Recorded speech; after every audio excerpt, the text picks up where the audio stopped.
apretando llamativamente. A ver, hay que volver al punto que siempre decimos, porque uno, cuando hace los análisis sobre la realidad, no hay que ir más lejos, sino ver la realidad de las políticas y el accionar de este gobierno.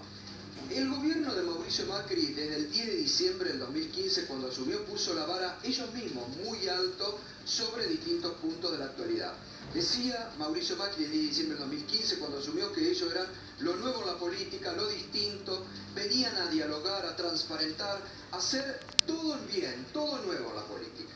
La verdad que en este año que ha pasado a nivel institucional, todo mal en la Argentina, porque vemos día a día cómo pasa por arriba las instituciones. El presidente que empezó gobernando, no nos debemos olvidar, con DNU, decretos de necesidad y urgencia. Y esto, que el PRO cuando era oposición tanto le cuestionaba o decían del gobierno anterior, la billetera, la escribanía, el látigo, lo aplica ahora para los gobernadores. Ayer, la semana pasada, descalificó en forma grosera a la oposición. Les dijo impostores, mentirosos, irresponsables, desde el presidente de la nación como nunca antes se había visto en la Argentina. Porque antes uno había debate político, te gustaba o no dicho, pero no había Massa es un impostor, Kicillof un irresponsable, Daer aquello. No había calificativos con nombre y apellido como el presidente calificó la semana pasada a la oposición política. Ayer, como los necesitaban, volvieron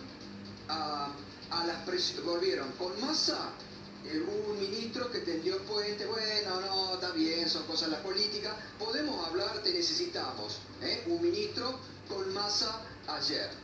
El presidente que ayer habla con Pichetto, que por esta altura yo ya no, estoy un poco confundido, no sé si Pichetto es presidente de la bancada oficialista o presidente de la bancada de la oposición. No, viste que algunas veces con la neurona, viste que algunas veces con la neurona estoy confundido, no sé de qué partido es. Bueno, ayer el presidente Macri con Pichetto decidieron patear para adelante. Parece ser, yo creo que a esta altura, no sé si Julián tendrá información, creo que para febrero del año que viene pasa. Sí, creo que no lo tratan. Salvo que hoy no pase nada y ahí quedará muy mal la posición. Pero bueno, antes de esto, el apriete como pocas veces se ha visto, del jefe de gabinete, el presidente diciendo a los gobernadores, está bien, no hay obra pública el año que viene para sus provincias, no sabemos si le vamos a poder pasar fondos. Es que nunca pasó esto, nunca se hizo público una cosa así.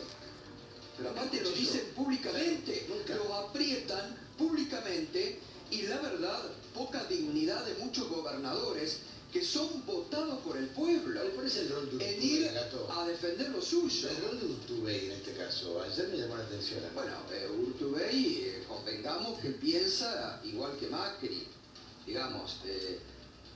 No, acá no hay diferencia de partido, piensa como Macri. Pero además, por esa parte, no es la primera vez que Urtubey se expresa en ese mismo sentido, digamos. Urtubey, el empresario, el de la UIA, piensa muy diferente a su hermano y hacia el gobierno, porque muy bien ha marcado desde marzo de este año que habían errado el diagnóstico, y lo que fue diciendo uno de los pocos empresarios que se animó a levantar la voz y que hoy todos le dan las palmaditas, porque lo he visto yo, le dan todas las palmaditas, decía, tenías razón en marzo cuando advertiste que nos veníamos a pique, porque la industria, dato de la realidad, la industria ha caído como en sus peores momentos, ¿no? Entonces, la verdad que el gobierno salió a apretar duramente a los gobernadores se han dejado apretar y han pateado, creo yo, para febrero del año que viene, el proyecto sobre ganancias, que es además otra de las promesas incumplidas por el presidente Macri,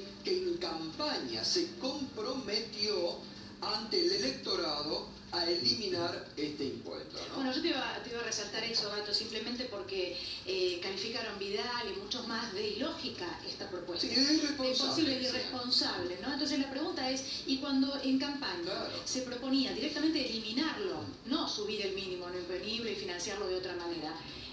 Bueno, o no era verdad o era más irresponsable todavía. Era campaña.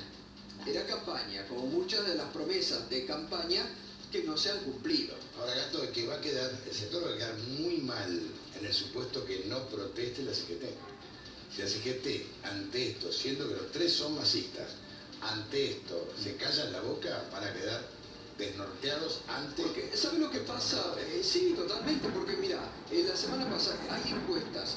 Nosotros hicimos el otro día una acá en la radio, a la mañana durante 3 horas, que dio mucho coincidente con una encuesta que la semana pasada publicó el estudio de Julio Aurelio.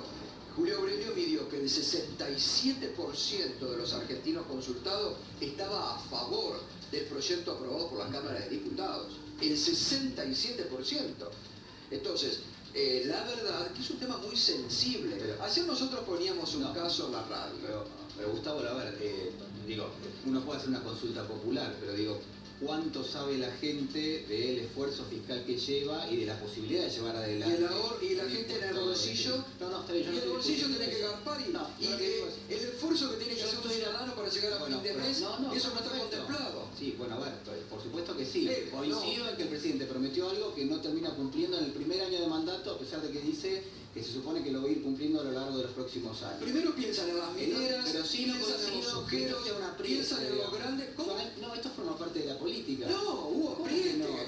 La política siempre se manejó de esta misma manera. Pero a ver, se vino manejando así en los últimos años, claramente. Los gobernadores vienen a la Casa Rosada a pedir recursos todo el tiempo, digamos. Esto no es una cuestión que es novedosa ahora, que muchos gobernadores necesitan recursos y vienen y a cambio de determinado tipo de posición política o posicionamiento con respecto a algún tipo de legislación, terminan haciendo un trato, si querés, un acuerdo virtual con el gobierno nacional por los fondos. De hecho, este gobierno, al que yo le critico muchas cosas, bueno, ha ido reduciendo la posibilidad de manejarse discrecionalmente con el presupuesto y con la reasignación de partidas que sí eran utilizadas hasta el año pasado. La semana pasada se aumentaron 122 millones de pesos. No, pero eran utilizadas de esa manera. Pero Julián, la semana pasada aumentaron el presupuesto 122 y aumentaron el déficit fiscal más aún. Bueno, pero eso está... Pero por favor. No, pero digo, eso pasa y lo hemos denunciado aquí en el programa. Digo, el gobierno está haciendo un gasto público por encima de lo que había prometido. También va a terminar con un déficit. Se está endeudando en 50.000 millones. ¿Dónde va el endeudamiento? Pero no podemos mezclar todo. Porque vos estás diciendo, sí, porque dicen que no va a haber plata por esto para la obra pública. ¿Y dónde está el endeudamiento del gobierno? ¿Dónde están los 50.000 millones que vos sabés que ayer escuchaba? No, ayer escuchaba. El endeudamiento que el gobierno de Macri ha hecho en un año es superior al que hizo Martínez Seteos en la dictadura. Ayer lo escuchaba de parte de un economista. La verdad, agarra Videla el gobierno, había 5.500 millones de dólares. Se va Martínez Seteos, se va Videla y se va la dictadura. Asume Alfonsín con 38.000 millones de dólares. En un año el gobierno pero eso es por el de tamaño Macri de se la ha economía. endeudado. ¿Y a dónde va la plata? Pero no es el mismo tamaño de la economía que tiene hoy Argentina que hace 20 años. ¿Pero a dónde va la plata del endeudamiento? Bueno, termina financiando lo que es el déficit. ¿y no tendría que ir a la obra pública? Ya que no tienen plata para la obra pública, dice. A ver, si ni siquiera tienen para completar el déficit, yo dudo mucho que el gobierno ponga en marcha un plan de obra pública. Es decir, el problema que tiene hoy el gobierno, es cierto lo que dice que no tiene recursos. En todo caso, podemos discutir cómo ejecutan el presupuesto. Y si no tienen recursos, ¿por qué le sacan los aportes a las mineras? Bueno, está bien, eso discutámoslo. Y a la soja. Está bien, yo no estoy a favor de al maíz, al trigo, al sorgo. ¿Vos sabés lo que dijo el otro día? Te digo, esta es la realidad del gobierno. Aprietan y asustan con que si aprobaban esto, las empresas mineras iban a despedir gente. ¿Sabés lo que dijo Mabel Ferner el otro día, la senadora jujeña? En mi provincia, dijo, durante este año no solo no han tomado un empleado, sino que han despedido. Se sacaron los beneficios y despiden gente. Por favor, lo hacen siempre. Y además en lo que son industrias extractivas, uno está acostumbrado a ver lamentablemente en otros países, sobre todo con el tema del petróleo, donde la verdad que el cambio de reglas de juego en esos sectores puntualmente, digamos, no los afecta tanto porque están acostumbrados, lamentablemente, digo, a ese cambio, digamos, ¿no? Que le pongan un impuesto, le saquen otro. La realidad es que en algún punto sí me parece que los gobernadores se posicionaron muy firmes con respecto a esto, al impuesto a las mineras. No los querían porque obviamente donde graba el Estado Nacional no puede grabar el Estado Provincial. Entonces el problema que tenían era si las provincias le cobran un impuesto a las mineras, y el Estado Nacional viene a ponerles otro impuesto, obviamente ahí no es compatible. Y este es el principal problema, y me parece que acá está la génesis por la cual ayer se modificó, o por lo menos no, se frenó lo que era la modificación de ganancias. Las mineras... Yo creo que, no sé si vos tenés alguna otra información, me parece que patean para el año próximo. Y por lo menos mínimo se va a modificar, y cuando vuelva a la Cámara vamos a ver. Bueno, pero algunos ayer, Julián, perdón, algunos ayer también decían esto en el Congreso. Bueno, no se puede hacer en 24 horas. De hecho, creo que era Urtubey que decía esto, salió a las apuradas, no se puede resolver en 24 horas, y además agregó, bueno, es fácil ser generoso con el dinero de los demás. En todo caso, es de todos, ¿no? Pero de todos modos, suponiendo que quien administra es el actual gobierno, y a eso se refería. Pero de todos modos, fue una promesa de campaña, hubo todo un año, sí, ¿no? Porque el argumento de que ahora es a las apuradas. Hubo mucho tiempo para hacer un proyecto en detalle, lo que pasa es que no interesaba hasta que la oposición empezó a Anoche presionar. tuvimos en el programa un debate muy interesante sobre este, porque estaban pensamientos muy diferentes. Guillermo Nielsen, estaba De Peste, estaba Claudio Lozano, y los tres coincidían en que en el marco de una economía recesiva, profundamente recesiva, quitar estos beneficios, porque vos también pensás que si esto sale, va mucho al consumo interno. Lo decía Das Nieves el otro día, lo que representaba para Chubut. Dijo, en mi provincia si esto va, significa que 50 millones vuelcan al consumo para Chubut. Y eso es lo que el gobierno tampoco está viendo. La verdad, se puede ayudar a activar el consumo en un momento de una profunda recesión y caída del consumo como en el mes de noviembre nunca se había visto en la Argentina en estos últimos años. Entonces me parece que el gobierno propiamente... Yo ayer escuché en el Congreso, por ejemplo, que todo quedaba muy ligado a hoy, que hubo un convenio, un acuerdo por el cual no llegaban las firmas, quedaban 4 Ayer no pudieron juntar las 9 firmas. No, lo que dijeron es que hoy, si el presidente no convoca a la multisectorial, se aprueba tal cual el proyecto de diputado. Voces gremiales. Sí, pero... La semana que viene, el 21. Bueno, está esa posibilidad. Pero hubo acercamiento con la CGT anoche. Sí, anoche, sí, trabajo con DAER. Pero hay una presión de la el base. gobierno ya le dijo que el proyecto que presentó originalmente con 15% de incremento del mínimo imponible lo va a elevar. Vamos a ver. Ahí está la jugada. Pero hoy a las 11 tiene que convocar el presidente a la multisectorial. Sí, bueno, habrá que esperar. Y otra cuestión que realmente es muy descabellada, insólita, esto sí lleva por delante... Esto es inconstitucional y delictual. Sí, las instituciones es la propuesta que ha hecho el diputado Marcelo Naif en Jujuy, de hacer una consulta popular por si Milagro Sala tiene que estar presa o no. La verdad que esto es... nunca se vio en la República Argentina. Primero que es inconstitucional, como marca Antonio, porque la propia Constitución marca qué temas pueden ser consultados y cuáles no. Y que los temas penales, está muy claro. Exactamente, los temas penales no son motivo de consulta popular. Porque si no, a ver, que se entienda esto. Primero, que fue totalmente irresponsable ya lo que dijo el presidente Macri en Chapamaral cuando dijo, a la mayoría nos pareció que cometió delito tiene que estar presa. Porque así... No sé, cualquier vecino va y denuncia al otro porque no le gusta la cara, porque no le gusta la forma en que se viste, lo denuncia, creo que debe estar preso mi vecino, entonces eliminemos los tribunales en la Argentina y veamos tribunales populares, no sé qué. Lo que nos parece, lo que nos mayoría además. Exacto, lo que nos parece. Lo mismo quiere hacer este diputado en Jujuy.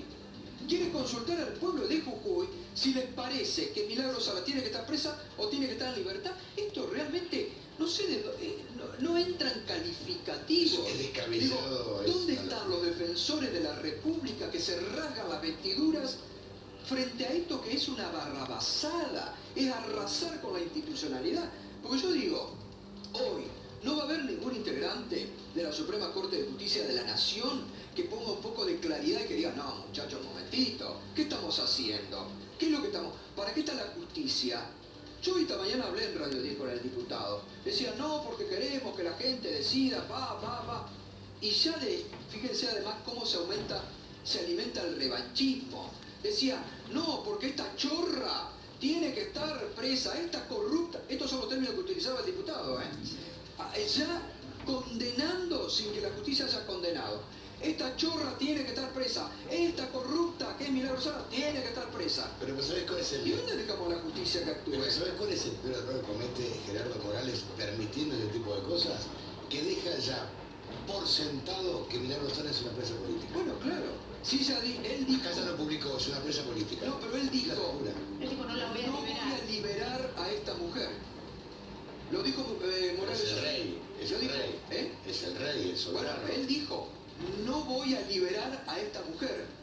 Desde el momento en que el gobernador se arroga eso, se confirma que es una detenida política por el régimen de Gerardo Morales. Pero además, Está Gato, clarísimo. ayer... Hasta Gargarella, el constitucionalista Gargarella, que está de acuerdo con Gerardo Morales en muchas cosas, dijo, está viciado de nulidad desde el primer momento, porque la metieron presa sin pruebas y sin una...